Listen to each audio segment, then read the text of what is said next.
জায়গা দেন, উঠতে পারবে না তো।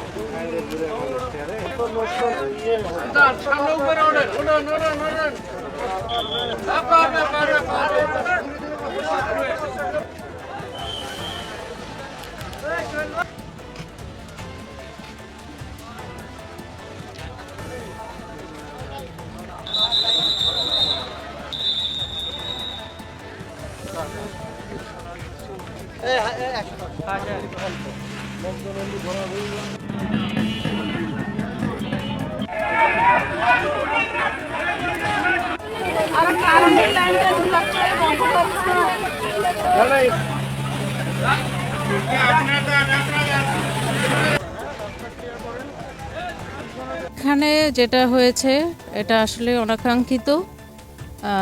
এখানে হিজবুত তাওহীদের যে সংগঠন আমরা সকলে জানি, এখানে তারা একত্র হয়েছিল একটা প্রোগ্রাম করার জন্য। তো এইটা গোপন বৈঠক ছিল তাদের।